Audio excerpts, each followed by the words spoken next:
தடை மிகுதியாலோ இல்லை, அன்பரின் கதறல் கேட்டிடுதே. நானிலம் முழுவதும் நான் ஒரு கோடி நாசத்தின் வழியை நாடிடுதே. இயேசுவின் அன்பு என்னையும் நெருக்க எழும்பிடுவோம் நாம் வாலிபரே. அன்புக்குள்ளே ஆண்டவரும் இரட்சகருமாய கிறிஸ்துவின் நாமத்தில் மீண்டுமாய் இந்த கல்வி மாதத்தில் கல்வியாண்டில், இந்த புதிதான கல்வியாண்டில் 24-25 கல்வியாண்டில் உங்களோடு நிற்பதில் ஆண்டவருக்கு நன்றி செலுத்துகிறேன். ஒரு விசை கூட கடந்த நாட்கள் நம்முடைய சம்மர் காலங்கள், கோடை விடுமுறை இவைகளை முடித்து மீண்டும் நம்முடைய லைஃப், அதாவது புதுமையான ஒரு வாழ்வு, புது ஸ்கூல், புது வேலை, புது தேசம், இப்படி கடந்து போகிற ஒரு காலங்கள். பொதுவாக ஃபாரினில் பார்த்திங்கன்னா இங்கிலாந்து மக்கள் இந்த கல்வியாண்டு தான் அவங்களுக்கு ஃபைனான்சியர் இதெல்லாம் முடித்து ஒரு சில ஊழியத்துக்கு போகிறவங்க இந்த கல்வியாண்டில் தான் கிளம்பி வருவாங்களாம். இப்படி கிளம்பி வரப்போ தான் அடுத்த மாதம் அவங்க வந்து ஜூலையில் இறங்குறப்போ அந்த மிஷன் மந்த் என்று நம்முடைய சென்னை பேராயம் மிஷன் மந்த் அதை கொண்டாடுகிறார்கள். ஜூலை மாதத்தில் மிஷன் மந்த். ஏன்னா சீகன்பால் வந்தது ஜூலை, தோமா வந்தது ஜூலை, மற்றும் எல்லா திருமணங்களும் இயேசுவின் பிரசங்க பீடம் என்று சொல்லப்பட்டது ஜான் வெஸ்லி, சார்லஸ் வெஸ்லி, மெத்தடி திருச்சபை, அது ஜூலை. அதனால் அந்த ஜூலை ஒரு விசேஷித்த மாதம். அதனால் இந்த மாதத்தில் அவங்க ஒரு புதிதான வேலைக்கு தங்களை அர்ப்பணிப்பார்களாம். நாமும் இந்த ஜூன் மாதம் என்பது ஒரு புதிதான வேலைக்குள், ஒரு புதிய வானத்தையும் புதிய பூமியும் வர கண்டேன் என்று வெளிப்படுத்தல் 21:1 சொல்றார். புதிய வானம் புதிய பூமியை ஆண்டவர் நமக்கு ஒரு புதிதான வாழ்வு. லூக்கா 8ஆம் அதிகாரம் 22 அந்த 25 வரை மடிந்து போக, அதாவது அப்போ புயல் வந்துருச்சு, புயல் வந்ததால் கடல் சுழற்சி ஏற்பட்டுச்சு.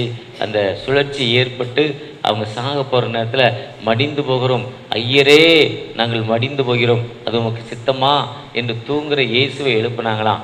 ஒருவேளை இன்றைக்கி நமக்கு வேதனை, துன்பங்கள், கண்ணீரோடு இருக்கிறோம், ஆண்டவர் நம்ம ஜெபத்தை கேட்கலன்னா அப்போ இயேசு தூங்கி கொண்டிருக்கிறாருன்னு அர்த்தம் போலுக்கு. நம்முடைய ஜெபத்தை அவர் கேட்கல. ஆனால் அவர் சொல்கிறார் 2 நாளாக 7ஆம் அதிகாரத்தில் சொல்கிறாரு, உன் ஜெபங்களுக்கு என் செவிகள் திறந்திருக்கு, என் கண்கள் கவனித்திருக்கிற. அவர் எப்பொழுதும் இந்த இடத்தில் ஜெபங்களுக்கு எப்பொழுதும் எனி டைம். ஹாஸ்பிட்டலில் போட்டிருப்பாங்க, அதாவது எமர்ஜென்சிக்கு 24x7, 24னா ஒரு நாளைக்கு 24 மணி நேரம், அப்புறம் ஒரு வாரத்துக்கு 7 நாள், 24x7 எந்த டைமும் நோ லீவ், வாரத்தில் விடுமுறை கிடையாது. நேற்று ஒருத்தரோடு பேசினேன், எங்கள் சகோதரர் ஒருத்தரோடு, அவருக்கு கொஞ்சம் ப்ராப்ளம், உடம்பு சரியில்லை, ஒரே பையன், நல்ல வேலை செய்கிறான், உன் பையனை கூட்டிக் கொண்டே பார்க்க வேண்டியதுன்னா அவர் சொல்ல, மகனுக்கு நேரமே இல்லைப்பானார்.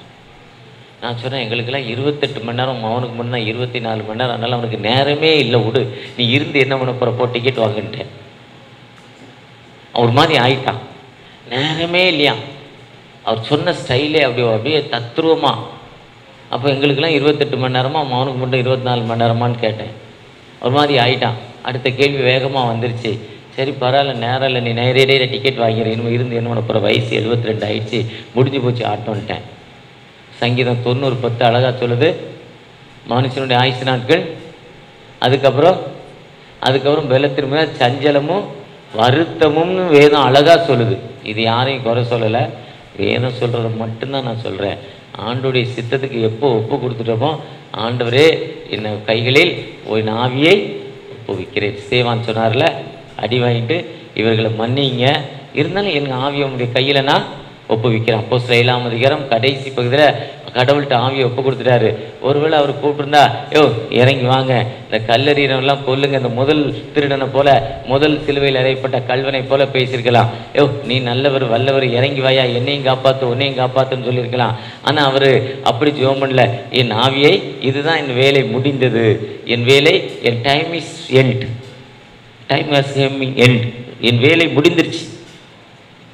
எப்போ நம்ம, அதுதான் ஆண்டோடைய வல்லமை, ஆண்டோடைய திறமை, ஆண்டோடைய படைப்பு. பார்த்தீங்கன்னா சங்கீதம் 19 வானங்கள் தேவனுடைய மகிமையை எப்படிடா பிரகாசிக்குது.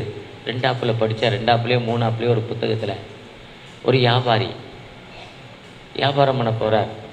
மே மாதம் பயங்கரமான வெயில், நடக்க முடியல, அக்கினி நட்சத்திரம், வெப்ப அலை வீசுது, 110 டிகிரி வந்துருச்சு, நாக்கு வரலுது. ஒரு மரத்தடியில் படுத்தார், ஒரு ஆலமரத்தடியில், அருமையான குளிர்ச்சி, அரச மரம் ஆலமரம் ஒன்றாக இருக்கிற ஒரு இடம்.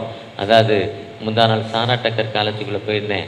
ஒரு இடத்துக்குள்ளே பார்த்தா வெயிலே தெரியல, எல்லா மரங்களும் மூடி இருக்குது. அதே மாதிரி இந்த பக்கம் பண்ணவடிலி சத்திரன்னு ஒரு ஊர் இருக்குது. அந்த ஊர்லேருந்து நேரே இங்கே ஊத்துமலைக்கு வர வழியில் ஒரு கிராமத்து வழியாக வந்தோம். அப்படியே இருட்டு, மே மாதத்தில் இருட்டு, பகல் 12 மணிக்கு அவ்வளோ மரம் சூழ்ந்த பகுதி, வெயிலே தெரியல. அப்படி ஒரு அடர்த்தியான மரம், குளிர்ச்சி. இதுதான் தேவனுடைய மிகவும். அந்த இடத்துல வந்து அவர் படுத்தார், படுத்து நல்லா தூங்க ஆரம்பித்தார். அப்போ பார்த்தார், மேலேருந்து ஒரு சின்ன பழம் விழுந்துச்சு. எடுத்து சாப்பிட்டா ரொம்ப சுவையாக இருந்தது. ரொம்ப அந்த அரச மரம், ஆலமரத்து பழங்கள் ரொம்ப சின்னதாக உடைச்சிங்கன்னா விதைகள் சீட்ஸ் நிறைந்து காணப்படும். அந்த சீட்ஸோடு சாப்பிட்டார், நல்லா இருந்தது. திங்க் பண்ணார், கீழே கொடியில் போகிற பூசணிக்காய் எவ்வளோ பெருசு பாரு, தர்பீஸு பாரு, 7 கிலோ 8 கிலோ ஒரு பழம் இருக்குது, கொடியில் காய்க்குது. இவ்வளோ பெரிய மரம், அந்த கொடி 1 மாதம் 2 மாதம்தான், அதுக்குள்ளே லைஃப் முடிஞ்சது. 20 வருஷம் 100 வருஷங்கிறான். எவ்வளோ சின்ன பழம். இந்த கடவுளுக்கு அறிவே இல்லைடா, இந்த கடவுளுக்கு ஞானமே இல்லை. இவ்வளோ பெரிய மரத்தை வளர்த்துட்டு இவ்வளோ சின்ன பழமா, இந்த கொடிக்கு இவ்வளோ பெருசா. அது 2ஆப்பு 3ஆப்புல முன்னால் போட்டிருந்தாங்க, படித்தவங்களுக்கு தெரியும். அப்படி அவர் திங்க் பண்ணிகிட்டே திரும்ப தூங்க ஆரம்பிச்சிட்டார். மேலேருந்து ஒரு பழம் பொத்துன்னு அவர் நெத்தியில் விழுந்துச்சு. நெத்தியில் விழுறப்ப தான் வலி, துடிச்சு எழுந்தான். ஆகா, சின்ன பழம் நெத்தியில் விழுந்தா இவ்வளோ வலிக்க, பூசணிக்காய் மாதிரி மேலேருந்து விழுந்தா நான் என்ன ஆகிருப்பேன்? அது அமாவாசை இரவுக்கு உடைக்கிற மாதிரி நானும் என்ன ஆகிருப்பேன்? 2 துண்டா 3 துண்டா விரிஞ்சு போயிருப்பேன். முந்தின நாள் அமாவாசை எங்கே பார்த்தாலும் பூசணிக்காய் உடைச்சி போடுறாங்க. திருஷ்டி பேருண்டா, அவன் லைஃப் முடிஞ்சுதான்னு. அதே மாதிரி நான் உடஞ்சிருப்பேன். ஆண்டவரே, நீர் எவ்வளோ வல்லமை உள்ளவர், நீர் எவ்வளோ கிருபை உள்ளவர்ப்பா, உங்களுடைய படைப்பு எவ்வளவு ஞானமான படைப்பு. அந்த ஊட்டி, கொடைக்கானல், வால்பாறை, இந்த மழை டைமில் மிஸ்ட்டு போகும், மிஸ்ட்டுன்னு சொல்லுவாங்க, நம்ம மேகம்னு சொல்கிறோம். அந்த கூட்டம் கூட்டமாக அந்த வெள்ளை கலர் அப்படி போகிறப்போ முன்னால் இந்த நான் இங்கே இருக்கிறேன், இங்கே இருக்க ஆள் தெரியாது. அப்படி திக்கா மேகம் அவ்வளோ அழகாக போகும், எவ்வளோ உயரமாக போகும். அதே மாதிரி அந்த ஃப்ளைட்டில் ஜன்னல் ஓரமாக உட்காந்து அப்படி பார்த்தா மேகங்கள் எவ்வளவு அழகாக போகுது, எவ்வளோ அழகாக வருது. நீங்கள் கடல் பக்கத்தில் போய் நின்னா அந்த அலைகள் பாருங்கள், ஒரு அலை வருது வேகமாக, அடுத்த அலை அதை விட பெருசாக வருது. அந்த அலை இப்போ வந்து நம்ம அடிச்சுட்டு போகணும்னு நினைக்கிறோம், ஆனால் முதல்ல வந்த அலை அதை போய் அப்படியே தடுத்து சின்ன அலையாக மாற்றிடுது. ஆண்டவருடைய படைப்பை பாருங்கள், எவ்வளவு அருமையான படைப்பு, அவருடைய படைப்பு எவ்வளவு சிறப்பான படைப்பு. அதுதான் சொல்கிறாரு சங்கீதம் 19:1-6 வசனங்கள், வானங்கள் தேவனுடைய மகிமையை அறிவிக்கிறது. பகலுக்கு பகல் அவள் கிரியையை நமக்கு சொல்லுது. அவைகளுக்கு நோ தாட், பேச்சும் இல்லை, வார்த்தையும் இல்லை, அவைகளின் சத்தம் கேட்கப்படுவதும் இல்லை. பகல், இப்போ பகல் வரப்போகுது. இப்போ நமக்கு 10 மணி ஆனோடனே இங்கே ஒரு பெல் அடிக்கும், மணி 10 இன்னும் ஒரு வசனத்தை சொல்லுது. அதே மாதிரி ஆண்டவர் இது இப்போ பகல் வரப்போகுது, நைட்டு வரப்போகுதுன்னு, இரவு வரப்போகுது, இந்த சத்தமும் இல்லை, பேச்சும் இல்லை. ஆனால் அவைகள் பூமி எங்கும் அவைகள் சுற்றி திரிகிறதுன்னு சொல்றார். அந்த சன்லைட் வர்றது ஒரு மணவரையிலிருந்து ஒரு மாப்பிள்ளை எப்படி மேக்கப் பண்ணி செண்டு போட்டு முடி வெட்டி சூட்டு கோட்டு போட்டு வெளியே வந்தோன்னே பொண்ணு வீட்டுக்காரங்க எதிர் சந்திர மாலை, எதிர் மாலைன்னு போட்டு சங்கம் நகெல்லாம் போட்டு அவரை பிரைட்டாக அந்த மணவாளையில் போய் உட்கார்ந்தா எவ்வளோ அழகாக இருக்கிறாரோ அன்னைக்கு. அதே மாதிரி சூரியன் எப்போவுமே தன் மணவரையிலிருந்து பரப்புகிற ஒரு மணவாளனை போல் காணப்படுகிறது. அது மட்டுமல்ல, பூமி இந்த முனையிலிருந்து அந்த முனை பூமியில் சுற்றி ஓடுகிறது. இப்போ நமக்கு காலை 9 மணி ஆக போகுது. அமெரிக்காவில் இரவு 8:45. இப்போ அங்கே என்ன இல்லை, லைட் இல்லை. ஏன்னா பூமி உருண்டையானது, உருண்டை வடிவமானது. இங்கே லைட் இருக்குது, இந்த பூமியோட நிழல் ஷேட் அங்கே விழுது. சிங்கப்பூர், குவைத்து, அந்த அரேபியன் கண்ட்ரிஸ் 3 மணி நேரம் டிஃப்ரெண்டில் இருக்கும். பூமி உருண்டை வடிவமானது. அந்த உருண்டை தானே சுற்றி கொள்கிறது. சூரியனையும் சுற்றி வருகிறது. அது ஒரு முறை ஒரு சுற்று முடிக்கிறப்ப அது 24 மணி நேரம், ஒரு சகாப்தம் முடிந்தது என்று சொல்கிறார். 24 மணி நேரம்னா ஒரு சகாப்தம் முடிஞ்சதுன்னு சொல்கிறார். ஆண்டோடைய படைப்பு எவ்வளவு நல்லா இருக்கு. ஒரு டீச்சரு ஒரு கிளாஸில் இன்ஸ்பெக்டர் வந்தார். இப்போ இன்ஸ்பெக்டர்னா ஒன்றும் இல்லை, வந்தோடனே பிரியாணி, KFC உணவு கவர்லாம் கொடுத்துட்றாங்க, நல்ல பணம் வாங்கிட்டு போயிடுறாரு. அதனால் ஸ்கூலில் இன்ஸ்பெக்ஷன் பெரிய ஒரு எஃபெக்ட் இல்லை. முன்ன வந்து ஒரு 40 வருஷத்துக்கு முன்னால் இன்ஸ்பெக்டர் வராருன்னா அன்றைக்கி தான் பையன் சட்டை பேண்ட் எல்லாம் துவைச்சி அயன் பண்ணி போட்டுட்டு வருவான். ஸ்கூலில் பெயிண்ட் அடிப்பாங்க. வாத்தியார் இதே மாதிரி சண்டே ஸ்கூல் மாதிரி சார்ட்டெல்லாம் போட்டிருப்பாங்க. ஸ்கூலெல்லாம் சார்ட்டு, வாத்தியார் 1 மாதம் வேலை செய்வார். இன்ஸ்பெக்டர் வராருன்னு அந்த கிராமத்து ஸ்கூல்லே பெரிய கிராமமே பெரிய கிளர்ச்சி. பிள்ளைகளை வீட்டுக்கு கரெக்டாக டைம் கூப்பிட்டு போயிடுவாங்க. டைம் கரெக்டாக இல்லைன்னு சொல்லுவாங்க, இன்னைக்கு வராருன்னு. அப்படியே ஒரு இன்ஸ்பெக்டர் வந்துட்டார் ஸ்கூலுக்கு. அந்த வந்த இன்ஸ்பெக்டரு அந்த ஒரு கிளாஸில் வந்து உட்கார்ந்தாரு. அங்கே டீச்சர் உட்கார்ந்துருந்தாங்க. அப்போ அன்னைக்கு பாடம் வந்து பூமி உருண்டை வடிவமானது எழுதி போட்டிருந்தது. அப்போ பூமி உருண்டை சார் எழுதி போட்டிருக்காரு. அந்த பாடத்தை எடுத்து அந்த புத்தகத்தை அந்த அந்த நம்பரை சொல்லி அவர் வாசிக்க சொன்னார். அந்த பையன் எழுந்து வாசித்தான். பூமி பள்ளியில் உருண்டையாகவும் வீட்டில் தட்டையாகவும் காணப்படுகிறதுனா. உடனே இன்ஸ்பெக்டர் ஷாக் ஆகிட்டு வாத்தியாரை கேட்டார், ஐயோ உனக்கு அறிவில்லையா? ஏன்னா ஒரு பிள்ளை பூமி ஸ்கூலில் ஃபஸ்ட் கிளாஸில் உருண்டை வீட்டில் தட்டங்கிறான், என்னடா அது நியாயம்? எப்படா கேட்பான்? அவருக்கு ஒன்றுமே இல்லை, கையெல்லாம் கிட்டுக்கிட்டுக்கிட்டு ஆடி வேத்து வடிது ஹார்ட் அட்டாக் வரப்போது அவர் அப்படி சொல்லி கொடுக்கல. இல்லை சார், நான் உருண்டை வடிவாக தான் சொல்லி கொடுத்தேன் சார். இவன் தான் சார் மாற்றி படிக்கிறான். அவன் நல்ல பையன் தான் சார், ஆனால் எதுக்கு படிக்கிறான்? ஐயோ எனக்கு ஒன்றுமே பண்ணல, அவருக்கு ஹார்ட் அட்டாக் வேத்து வடியுது தரையா. அப்போ தம்பியை கூப்பிட்டு, அப்பா என்ன ஆச்சு, ஏன் அப்படி வாசிக்கிறவங்க? வாத்தியம் சாருக்கு இங்கே உருண்டை வடிவம் தான் சொன்னார். வீட்டில் போய் ஹோம் ஒர்க்கு புத்தகத்தை படித்தேன். எங்கள் ஐயா கம்மலை அடிச்சுட்டு மாடை ஓட்டிக்கிட்டு வந்தார். மாடை வெட்டிக்கிட்டு வர நேரத்தில் பூமி உருண்டை வடிவமானதுன்னாரு. அவர் தாருக்கம் எடுத்து 4 காட்டினியை காட்டினார். எல்லாம் முட்டா பையில உருண்டை உருண்டை இருக்குடா, இதில் நிற்க முடியுமா பந்தில்? எங்கள் வாத்தியார் தான் அந்த பைய ஒரு முட்டா பைய பூமி தட்டை வடிவமானது வாசினார். அடுத்த நாள் பள்ளிக்கூடத்தில் போய் எங்கள் ஐயா சொன்னார் தட்டை வடிவமான வாசம், வாத்தியார் காட்டினார் கம்பில் 4 காட்டு. இது எதுக்குடா வம்பு? இங்கேயும் அங்கேயும் இப்படி இருந்துட்டு போய் நான் வாசிட்டு போகிறேன்னா. ஆனால் ஆண்டோடைய படைப்பு பாருங்கள், இவ்வளோ ஒரு அருமையான படைப்பு. நேற்று ஒரு அம்மா தமிழகத்தின் வம்சாவளியத்தை சேர்ந்த அம்மா மேலே சந்திரகணத்துக்கு போயிருக்கு. 3வது முறையாக போகுது. அந்த அம்மாவுக்கு ரொம்ப குஷி, டான்ஸ் ஆடிச்சான். அந்த ஏதோ நியூஸில் பார்த்தேன், ஒரு 10 நிமிஷம் ஒரு நியூஸில் பார்த்தேன் வெள்ளிக்கிழமை. ரொம்ப டான்ஸ் ஆடிச்சான். எதுக்குன்னா சந்திரனுக்கு போகிறது. ஏன்னா 10 நாள் சாப்பிட வேண்டாம், குளிக்க வேண்டாம், ஃப்ரெஷ்ஷப் வேண்டாம், கீழேருந்தே ஊசி போட்டு போயிடுவாங்க உணவுக்கு பதில். இந்த உலகத்தில் சத்தமே இல்லாமல் இருக்க போய் அந்த அம்மா மறுமை உலகத்துக்கு பிறகு இவ்வளோ சத்தமாக சந்தோஷமாக டான்ஸ் ஆடிச்சான். 3வது முறை பெர்மிஷன் கிடைச்சதால.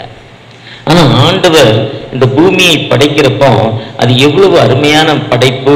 அந்த படைப்புக்கு வெப்பத்திற்கு அது மறைவான காந்திக்கு ஒன்றும் இல்லைங்கிறார்.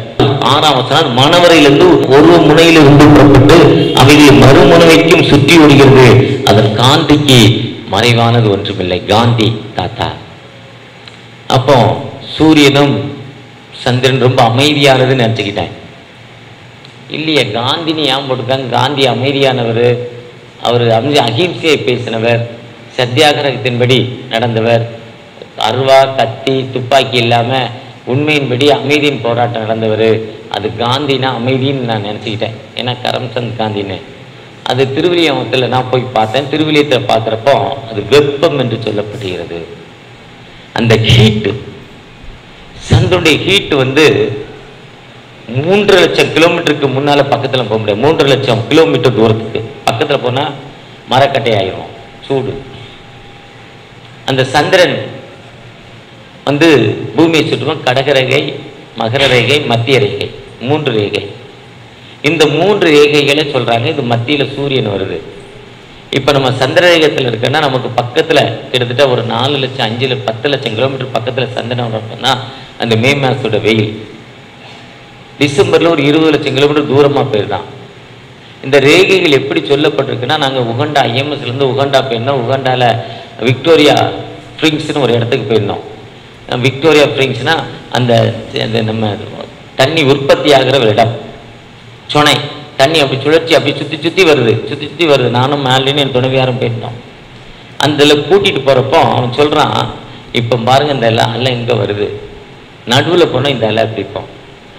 ஒரு பக்கம் தான் காற்றுல போகும். ஆனால் இந்த நதி இருக்கிற இடத்துல இந்த நதி இருக்கிற இடத்துல என்னன்னா, இது மத்திய ரேகை இதில் வருது, இது கடக ரேகை, இது மகர ரேகை, இது பூமியோடைய ஈர்ப்பு சக்தி இந்த பக்கமாக இருக்குது, பூமியோட ஈர்ப்பு இந்த சக்தியாக இருக்குன்னு அந்த போட்டில் போகிறப்ப அந்த இடத்துல நின்று காட்டினாங்க. அதே மாதிரி தண்ணி நடுவில் பிரியுது. அதுக்கு வெளியே காட்டினா அந்த பூமி ரேகை மாறுற இடத்துல வச்சு காட்டுறான். தண்ணியை ஊற்றுனா கீழே போகிற தண்ணி புவி ஈர்ப்பு சக்தினால அது அப்படியே சுற்றி உள்ளே போகுது. இன்னொரு இடத்துல ஆப்போசிட்டாக சுற்றுது பக்கத்துல. ஆண்டவருடைய படைப்பை பாருங்க எந்த அளவுக்கு இருக்கு. ஆண்டவருடைய படைப்பு ஒரு சாதாரண படைப்பு இல்லை. ஒருவேளை புவியோட ஈர்ப்பு சக்தி இல்லைன்னா நீங்கள்லாம் இந்த உலகத்துல வாழ முடியாது. இந்த ஃபேன் சுத்துது, இந்த ஃபேன்ல இருந்து காத்து கீழே வருதுன்னா பூமியோட ஈர்ப்பு சக்தி. ஆனா பூமிக்கு கீழே கடலுக்கு கீழே 1000 கிலோமீட்டருக்கு போனா இந்த பூமியோட ஈர்ப்பு சக்தி இல்லையா. மேல சந்திரன் சூரியனுக்கு போனா பூமியோட ஈர்ப்பு சக்தி இல்லையா. அதனால சந்திரன்ல ஈர்ப்பு சக்தி இல்லைங்கிறதால மனிதன் உயிர் வாழ முடியல. நம்ம ஜம்ப் பண்ண மாதிரியே நிற்போம், கீழே வர மாட்டோம். அதுக்கு பெரிய அடையாளம் என்னன்னா, பால் பாயிண்ட் பேனா மேல சந்திரன்ல போனா எழுதாதான். ஈர்ப்பு சக்தி இல்லாம அந்த நம்ம எழுதுறப்ப எழுத அந்த இங்கானது கீழே வடியுமா, அந்த ஈர்ப்பு சக்தி தான் வரையுமா.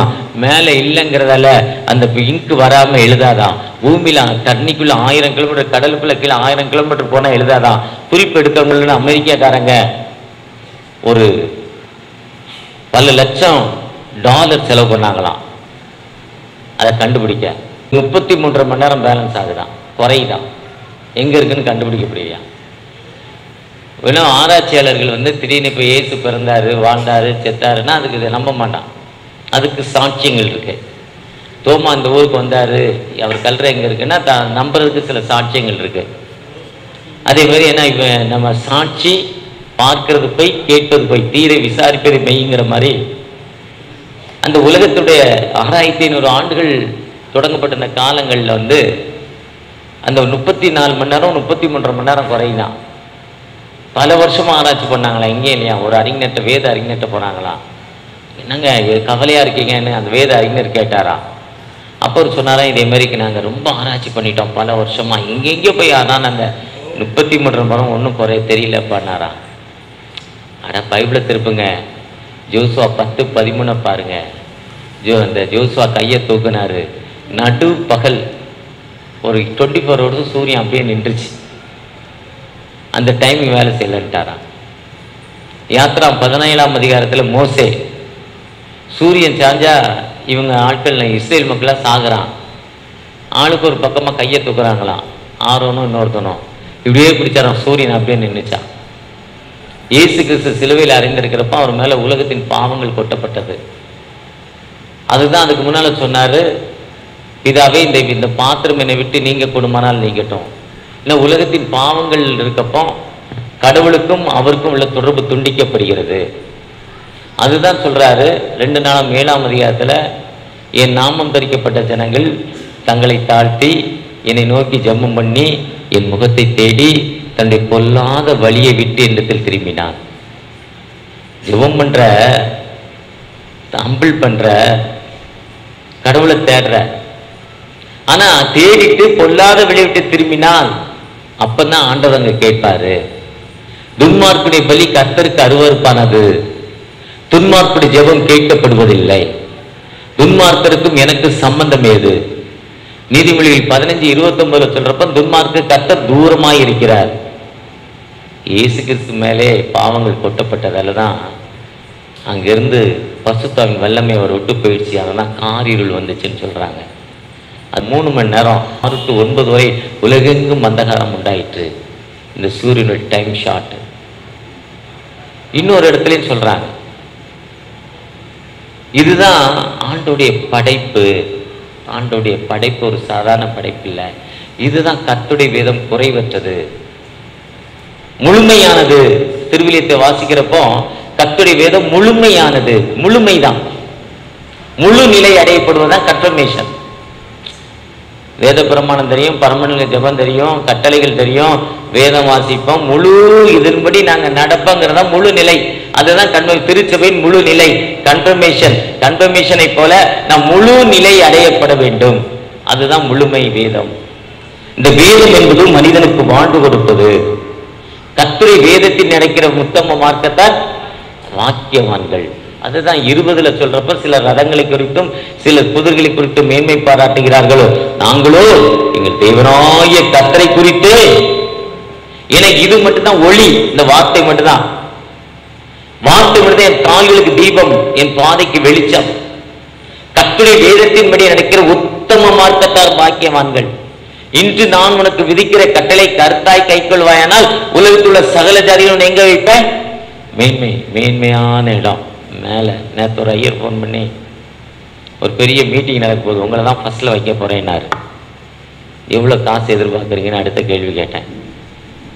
உலகம் நம்மளை இப்படிதான் காசுக்காக கூப்பிடுது, பணத்துக்காக நம்ம தேடுது. ஆனா வானத்தை பூமி படைத்த தகப்பன் நமக்கு அவருடைய பணத்தை கொடுத்து ஒரு மேன்மையான இடத்தை கொடுக்கும் ஆண்டவர். அந்த வேதம் என்பது சாதாரண வேதம் அல்ல, கர்த்தருக்கு பயப்படுகிற பலம் சுத்தமும்.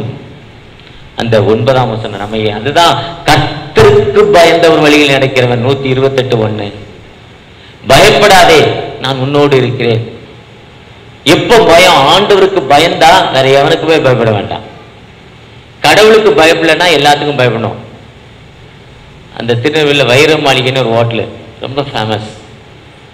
5 ரூபா பொருள்லாம் 12 ரூபாங்க. 5 ரூபாய்க்கு வெளியே வைக்கிறது அங்கே ஹோட்டலில் 12 ரூபா. நல்லா இருக்கும், குவாலிட்டி டேஸ்டாக இருக்கும், நல்லா இருக்கும். ஒருத்தன் சாப்பிட்டு வெளியே வந்தான், 23 வயசு. கல்யாணம் பண்ண போகிற பொண்ணோட சாப்பிட்டுட்டு மத்தியானம் சாப்பிட்டுட்டு வெளியே வந்தால் ஒரு 3000 ரூபாய் இருக்கும் அது சாப்பிட்டது. வெளியே வரவனை போட்டாருங்க. எதுக்குன்னா 27 கொலை பண்ணியிருக்கான் அவன். கடவுளுக்கு பயப்படல, கொலை செய்யாது இருப்பாயன்னு சொல்லுது. கடவுளுக்கு பயப்படல, அவனை போட்டு தள்ளிட்டான். அவன் வாழ்க்கை என்ன ஆச்சு? முடிஞ்சு போச்சு. ஆனால் கடவுளுக்கு பயந்து அவனை பண்ணி இருக்க மாட்டான், கொலை பண்ணியிருக்க மாட்டான். நம்ம எப்பவுமே கர்த்தருக்கு மட்டும் பயப்படுவோம். அந்த உலகத்துக்கு என்ன பண்ண வேண்டாம், நமக்கு எஸ்கார்டு தேவையில்லை. அதுதான் ஏசாயா 52 பண்ணி, கர்த்தர் தாமே முன்னே போகிறவர், இஸ்ரவேல் தேவன் தாமே முன்னையும் பின்னையுமே காக்கிறவன், தூதர்களை இவனுக்கு முன்பாக அனுப்பி போனலானவை செவ்வையாக்குவேங்கிறாரு. ஆண்டவர் எனக்கு முன்னால போய் நமக்கு தேவையான சுவாலைகளை சரியான வழியை செவ்வைப்படுத்தும் ஆண்டவர். அதுதான் 9 கர்த்தருக்கு பயப்படுகிற பயம். சுத்தமும் என்றைக்கும் நிலைக்கு உண்மையும் அவைகள் அனைத்தும் நீதியுமாயிருக்கிறதுன்னு சொல்றாரு. அதுதான் நீதி, ஜட்ஜஸ்ங்கிறாரு. நம்ம கடவுளுக்கு மட்டும் பயப்படுறப்போ இந்த உலக பிரகாரமா ஆண்டவர் நமக்கு போராடியும் ஆண்டவர். ஒரு ஊர்ல ஒரு வாலிப பையன் ஜெர்மன்ல திருடிட்டானா. எதுக்குறா திருடன்னு அவனை கொண்டு போய் கோர்ட்ல விட்டாங்க. ஜட்ஜி கேட்டார், ஏன்டா திருடின? சோறு இல்லை, திருடிட்டாங்க. வாலிப பையன் தானே, ஏன் வேலைக்கு போல? வேலை கிடைக்கலங்க. ஏன்டா வேலை கிடைக்கல? அது எங்க அம்மாவுக்கு உடம்பு சரியில்லை. ஒன்றும் இல்லை, வேலைக்கு போனேன். ஒரு நாள் அம்மாவை ஹாஸ்பிட்டலுக்கு கூப்பிட்டு போனோம். கூப்பிட்டு போயிட்டு 2 நாள் கழிச்சு வேலைக்கு போனேன், தரமாட்டேன்ட்டான் வேலைக்கு, அதனால தரல. நீ ஒழுங்கா வேலைக்கு அந்த ஆள் தச்சு விட்டேன். இப்போ எனக்கு பசி, நான் திருடிட்டேன், பசி. அப்போ கேட்க வேண்டியதானே, வேலை தரல, அவரை திருடிட்டேன். அப்போ இந்த கடைக்காரை கூப்பிட்டு, ஏன்பா நீ இவருக்கு ரிப்போர்ட் கொடுத்த? ஐயா திருடிட்டான் பிரெட்டு. அந்த ஜட்ஜி சொல்றாரு, நீதி ஜட்ஜ்மெண்ட், பையன் திருடினது தப்பு, ஆனால் அவன் பசியாக இருந்தான். இந்த சமூகம் அவனை ஏற்றுக்கொள்ளவில்லை. இந்த சமூகம் அவனுக்கு பசிக்கு அந்த ஹோட்டலில் அந்த கடைக்கார ஒரு பிரெட்டு கொடுத்தா அவன் தெரியிருக்க மாட்டான், பசி. இந்த சமூகம் ஒரு மனிதனுடைய பசியை பார்க்கல. அதனால் இந்த பையனுக்காகவும் இனி இந்த சமூகம் தப்பு பண்ணக்கூடாதுங்க. இந்த கோர்ட்டில் இருக்க ஒவ்வொருத்தரும் $100 ஃபைன் கட்டுக்காண்டாராம். கோர்ட்டில் எத்தனை பேர் இருந்தாலும் $100 பணம் கட்டுங்காண்டாராம். பசியாக இந்த பையனுக்கு உணவு கொடுக்கல, இந்த பையனுக்கு $1000 இந்த இந்த கடைக்காரர் கொடுக்கணுன்னாராம். இந்த ஜட்ஜி இந்த உலக பிரகமானுடைய நீதியின் அரசர்கள் அல்ல, இந்த வானத்தின் பூமியும் படைத்த அரசர். அவரை நோக்கி பார்க்கிறப்போ எலியாவுக்கு காக்கால உணவு கொடுத்தார்ல, நமக்கு ஏன் கொடுக்க மாட்டார்? கொடுப்பார். வால்பாறையில் ஒருத்தர் இருந்தார், இன்னைக்கு எனக்கு கோழி வேணும்னார். தீயலை வெட்ட போனார். அங்கே இடத்துல ஒரு கழுகு 3 கிலோ கோழியை தூக்கிட்டு வந்துச்சு. சத்தம் போட்டாங்க, கீழே போட்டுருச்சு. கோழியை பிடிக்க சண்டை 10 பேருக்கு சண்டை வர்றப்போ அதில் திடகாத்திரம் பலம் உள்ளவன் எடுத்துக்கிட்டான். சண்டை அதிகமாச்சு. அப்போ இவர் கோழி கேட்டு ஜோம் பண்ணுவார், அமைதியாக ஓரமாக இருந்தார். அவர் கொண்டே அந்த கோழியை கொடுத்துட்டான், 3 கிலோ கோழியை.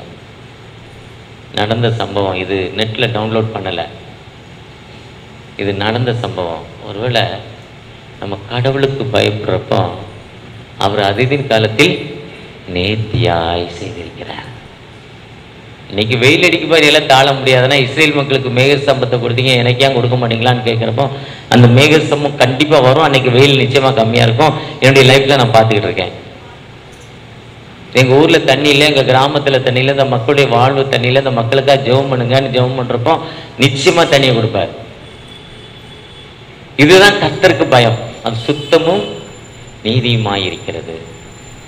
ஆண்டோடைய படைப்பு என்பது மனிதன் சந்தோஷமாய் இருக்க வேண்டும் என்பதற்காக அவைகள் பொன்னிலும் மிகுந்த பசு பொன்னிலும் இருக்கிறது, அவைகளால் உமது அடியேன் எச்சரிக்கப்படுகிறேன். அவேர்னஸ் பண்றார், வார்னிங் பண்றார். கர்த்தருடைய வசனத்தின்படி நடக்காம பயமா அவருடைய கட்டளைக்கு மீறி கல்யாணம் பண்ணும்னு விரும்பி கல்யாணம் பண்ணிட்டு பின்னால நகை கேட்டா ஆண்டவரை எச்சரிக்கிறார். நீ பண்ணது லவ் பண்ணி தானே கல்யாணம் பண்ண, நகையை பார்த்து அந்த பொண்ணு நகை கொண்டு வரணுமா கல்யாணம் பண்ண, இல்ல குழந்தை பிறந்தா 1 கிலோ தங்கம் போடுவாங்கன்னா கல்யாணம் பண்ண. இன்னைக்கு ஒரு சொல்றார், ஒரு பாஸ்டருடைய குழந்தை இல்லை அதனால டைவர்ஸ் பண்ண போறேங்கிறார். ஒருவேளை ஆண்டவற்ற யாரு அந்த கட்டளைக்கு நியமங்களுக்கு பயந்து அவர் எச்சரிக்கிறார். அடுத்து சொல்றாரு 12:13 தன் பிழைகளை உணர்ந்தவன் துணிகரமான பாவங்களுக்கு என் ஆத்துமாவே. இதுதான் தாவீது தன் பாவங்களை அறிக்கையிட்டார், என் இதயத்திற்கு ஏற்றுவனார். 2 நாளாக 33 மனோசே அறிக்கையிட்டார், இழந்து போனதை திரும்ப பெற்றுக்கொண்டார். தானியேல் 2ஆம் அதிகாரத்தில் நேபுகாத்நேச்சார் இழந்து போன வாழ்வை திரும்ப பெற்றுக்கொண்டார், தன்னை உணர்ந்தார். அதே மாதிரிதான் லூக்கா 7ஆம் அதிகாரம் பாவியான பெண் தன்னை உணர்ந்து இயேசுவின் பாதங்களை அழுது முத்தம் செய்தாங்க, அவங்க பெற்றுக்கொண்டாங்க. லூக்கா 19ஆம் அதிகாரத்தில் சகையு என் சொத்துக்களில் சரிபாதியை ஏழைக்கு கொடுக்கிறேன், யார்ஜாவது அநியாயமாக 4 டைம்ஸ் ஐ வில் ரிட்டர்ன். இவனும் சன் ஆஃப் ஆபிரகாம்ங்கிறார், இவனும் ஆபிரகாமின் குமாரன். இந்த வீட்டிற்கு ரட்சிப்பு வந்தது எப்ப தன்னை உணர்ந்து சொன்னார், அங்க வாழ்வு கிடைச்சது. எந்த மனிதன் தன்னை உணர்ந்து ஆண்டவரை நோக்கி பார்க்கிறானோ அதுதான் ஆண்டோடைய சித்தம். அப்ப புதிய வானம் புதிய பூமி வெளிப்படுத்தல் 21 கிடைக்குது. அந்த நீதிமொழிகள் 22 சொல்றப்போ இதை நான் படைத்தேன், இதை நான் படைத்ததுக்கு நோக்கமே உனக்கு வாழ்வு கொடுப்பதற்காக, எனக்கு என்னை விடுதலை கொடுப்பதற்காக அந்த மரத்தை படைத்தது, அந்த தண்ணியை படைத்தது எனக்கு வாழ்வு கொடுப்பதற்காக. அப்ப ஏன் அந்த மரம் நொட்ட நிழல் எனக்கு பிடிக்கல, அந்த வெயிலுடைய அலர்ஜி என் மேல இருக்கு, அந்த வெயில் மேல படுறப்போ எனக்கே ஒரு அரிப்பு வருது என் உடம்புல. நிறைய பேருக்கு வெயிலுடைய அலர்ஜி இருக்கு, ஒரு அரிப்பு ஏன் வருது, இது நீ படைத்த படைப்பு தானே, இந்த படைப்பு என் மேல படுறப்போ எனக்கே அந்த அரிப்பு வருது. நீங்க கேட்டு பாருங்க, அந்த இடத்துல ஒரு சிலுவை அடையாளத்தை போட்டு ஜெபம் பண்ணி பாருங்க. உங்கள் தலைக்கு துணிகரமான பாவங்களுக்கு என்னை விலக்கி காரங்கப்பா, என் ஸ்கின்ல இந்த பிரச்சனை இருக்கு, எனக்கு ஒரு விடுதலை கொடுங்க, வெயில் பட்டாலே எனக்கு அலர்ஜி ஆயிருது, அந்த அலர்ஜிக்கு எனக்கு ஒரு விடுதலை கொடுங்கப்பான்னு நீங்க கேட்டு பாருங்க. கேட்டு பார்க்கிறப்போ கேட்கிறப்போ நிச்சயமாகவே விடுதலை கொடுக்கும். ஒரு உயிருள்ள ஆண்டவர் நிச்சயமாகவே நம்முடைய தேவைகளை சந்திக்கும். ஒரு ஜீவுள்ள ஆண்டவர் என் சொல்றாரு, என் நாமத்தினால் எவைகளை கேட்டாலும் அவைகளை தருவேன் சொல்றாரு. கேளுங்கள் தரப்படும், தட்டுங்கள் திறக்கப்படும், கேட்கிறேன் எவனும் பெற்றுக்கொள்கிறான் சொல்றாரு. நீங்கள் நானும் தகப்பனே நீர் படைத்த படைப்பு எவ்வளவு நல்லது. அந்த சீஷர்கள் அந்த பாய்மரத்துல ஐயா நாங்கள் மடிந்து போகிறது, உமக்கு சித்தமா தயவு செய்து எங்களுக்கு விடுதலை கொடுங்க என்று ஜெபித்த பொழுது சத்தத்தை கேட்டு தூக்கத்தை விட்டு எழுந்து காற்றிலையும் கடையும் அதத்தினீர்களே, அந்த உயிருள்ள தகப்பன் அல்லவா, அதுதான் என் கண்மணியும் என் மீட்புமாய கர்த்தாவே, my rock, my saviour, my saviour of lord என்று உம்மை நோக்கி பார்க்கிறாங்கப்பா. ஒரு விசை கூட அந்த மக்களுக்கு விடுதலை கொடுத்த ஆண்டவர் இன்று நமக்கு விடுதலை கொடுப்பதற்கு ஆயத்தமுள்ளவராயிருக்கிறார். அவரை நோக்கி பார்க்கிறப்பா நிச்சயமாகவே நிச்சயமாகவே முடிவு உண்டு. ஒரு நம்பிக்கை வீண் போகாது. நம்பிக்கையோடு இந்த இடத்துல வந்திருக்கிறோம். ஒரு நிச்சயமாகவே முடிவை கொடுக்க ஒரு உயிருள்ள ஆண்டவர் நம்மோடு கடந்து வந்திருக்கிறார். அவரை நோக்கி பார்த்தோமா? அன்பின் ஒரு விசை கண்களை மூடி, தகப்பனே எங்களோடு பேசியிருக்கேன், நன்றி தகப்பனே, ஒரு விசை கூட மனமிறங்க, விசை கூட மனமிறங்க என்று அவரை நோக்கி பார்த்தோமா? யாக்கோபை போகும் பாதையில்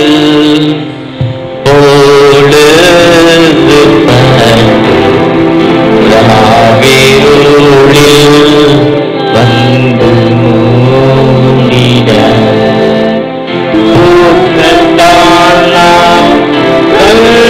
சாய்ந்து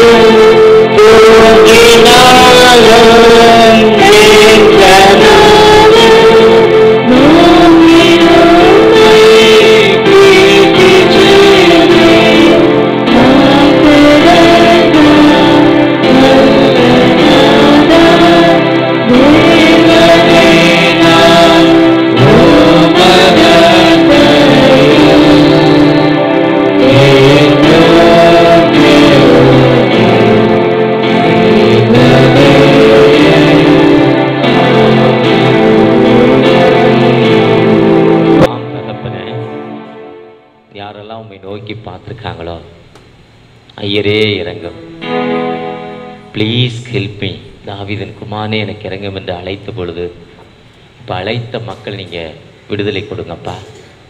ஒரு விதமான அந்த அலர்ஜி, ஸ்கின்ல இருக்க அலர்ஜி தகப்பன, இனி உன்னை தொடாதுங்கிற வார்த்தையின்படி தகப்பன, ஒரு விதமான அலர்ஜி, டஸ்ட் அலர்ஜி தகப்பன, நீங்கள் தான் தூசியை உருவாக்குனீங்க, அந்த டஸ்ட் அலர்ஜி வீட்டை சுத்தம் பண்ண, தும்மல் வந்துச்சு, வேதனை வந்துச்சுன்னு ஜெபிக்கிற அன்பு பிள்ளைகள், விசுவாசத்துடைய ஜெபம் இல்லைப்பா, விசுவாசத்தோடு அவங்க ஜெபித்தாங்கப்பா. உம்முடைய வேதம் குறைவற்றதுப்பா. என் கண்மலையும் என் மீட்பருமாய கர்த்தாவே, மை ராக் மை சேவியர் என்று சொல்லியிருக்காங்க தாவீது ஐயா. அதே மாதிரி அந்த அலர்ஜியிலிருந்து தகப்பனே ஒரு விதமான முடி கொட்டி கொண்டிருக்குப்பா. சர்ஃபா ஐயா, ஷாம்புவா சோப்பா தெரியல, இப்போ சீயக்கா போட்டு தான் குளிக்கிறேன், இருந்தாலும் முடி கூட்டம் கூட்டமாக கீழே விழுதுப்பா. ரத்தத்தை தெளிக்கிறேன், சிலுவை நடாலயத்தை போடுறேன்ப்பா, வழுக்க மண்டை ஆகிக்கிட்டு இருக்குப்பா, அழகு இல்லைப்பா, ஒரு விசை கூட மூட்டி கூட்டம் கூட்டமாக வெள்ளை ஆகிக்கிட்டு இருக்குப்பா, ஒரு விசை கூட விடுதலை கொடுங்கன்னு ஏக்கத்தோடு ஜெபிக்கிற அன்பு பிள்ளைகளுக்காக தகப்பன, ஒரு விசை கூட மனமரங்கப்பா. எங்களோடு இருக்கிற எங்களுடைய அன்பு சகோதரர் ஜெபராஜ் அண்ணனுக்காக மருதகுலம் இயேசுவே ஆறுதல் ஊழியத்திற்காகப்பா, சற்று பலவீனத்தினால் ஆப்ரேஷன் செய்து இப்பொழுது சென்னையில் எங்களுடைய வீட்டில் தங்கியிருக்காங்க அன்பு சகோதரனுக்காக, அவருடைய பிள்ளைகளுக்காக மீண்டும் ஒரு புதுமை பெற வேண்டும் திருச்சபை மக்களாக ஜெபிக்கிறப்பா. அந்த 2 முட்டுக்களிலும் இரத்தத்தை தொளிக்கிறோம். நீர் மறுபடியும் உயிரடை செய்தவர், எலும்புகளை நோக்கி உயிரடையுமா என்று கேட்ட பொழுது, மரித்த லாசருவை நோக்கி இவன் எழுந்திருப்பானா என்று அழைத்த பொழுது, மால முடியும் என்று நாங்கள் நினைக்கிறோம் தகப்பனே. அந்த 1 முட்டுகளின் ரத்தத்தை தொளிக்கிறோம், பலவீனத்தை மாற்றுங்க. அன்பு சகோதரி ஜெபத்தை கேளுங்க. எங்களுடைய திருச்சபையோடு பல வருடங்களாக திருச்சபை மக்களுக்காக ஜெபிக்கிறோம் சகோதரரப்பா, அவருக்காக ஜெபிக்கிறோம். ஆசீர்வதிங்க. ஏக்கத்தோடு வந்த மக்களுடைய ஏக்கத்தை சந்திங்க. திருச்சபையில் பள்ளிக்கு செல்லும் அன்பு பிள்ளைகளை ஆசீர்வதிங்க. படிப்பை முடித்து உயர்கல்விக்கு செல்லும் அன்பு பிள்ளைகளை ஆசீர்வதிங்க. வேலைக்காக திருமணத்திற்காக காத்திருக்கிற அன்பு பிள்ளைகளுக்காக, திருமணம் முடிந்து குழந்தை பேருக்காக காத்திருக்கிற அன்பு பிள்ளைகளுக்காக, குழந்தை பெற்றெடுத்து வந்திருக்கிற அன்பு பிள்ளைகளுக்காக நன்றி செலுத்துகிறோம் தகப்பனே. ஒரு விசை கூட வேலைக்காக ப்ரொமோஷனுக்காக காத்திருக்கிற அன்பு பிள்ளைகளுக்கு ஏற்ற வேளையில் நல்ல ப்ரொமோஷன் கொடுக்க போறீங்க, நன்றி செலுத்துகிறோம் தகப்பனே. உங்களுடைய பிரசனம் ஒவ்வொருவரோடு இருக்கட்டும் தகப்பனே. ஒரு விசை கூட வழிநடத்துங்க. எங்களுடைய திருச்சபையின் ஆயர் குடும்பங்களுக்காக, ஊழியர் குடும்பங்களுக்காக, எங்களுடைய பேராயர் தேர்தலுக்காக ஒரு விசை கூட இப்பொழுது எங்களை வழிநடத்துகிற இன்சார்ஜ் பேராயருக்காக ஜெபிக்கிறோம். ஒரு நல்ல மாடரேட்டர், தென்னிந்திய திருச்சபைக்கு நல்ல மாடரேட்டரை தாங்க தகப்பனே. கரப்ஷன் இல்லாத, ஆசை இல்லாத ஒரு மனிதன் உருவாகணும். நாங்கள் ஜெபிக்கிறோம். ஜெபத்தை கேளுங்க. ஒவ்வொரு மிஷன் ஊழியங்களுக்காக ஜெபிக்கிறோம். இந்த மாலையில் மிஷன் ஊழியங்களுக்காக கடந்து போகிற ஒவ்வொரு மிஷனர்களுக்காக, கிராம ஊழியத்திற்கு கடந்து போகிற ஒவ்வொரு ஊழியர்களுக்காக ஜெபிக்கிறோம்ப்பா. வழி நடத்துங்க. நல்ல மழையை தந்தீங்க, நல்ல கிளைமேட் தந்திருக்கீங்க. இன்னும் நல்ல மழை, தேசத்திற்கு நல்ல மழையை தந்து ஏற்ற காலத்தில் நல்ல விவசாயத்தில் நல்ல விளைச்சல், நல்ல விலை, அந்த விவசாயிகளை ஆசீர்வதிங்க, பாதுகாத்துக் கொள்ளுங்க. மீட்பர் இயேசு மூலம் ஜெபம் கேளும் அன்பின் தகப்பனே. அறுவடை மிகுதியாலோ இல்லை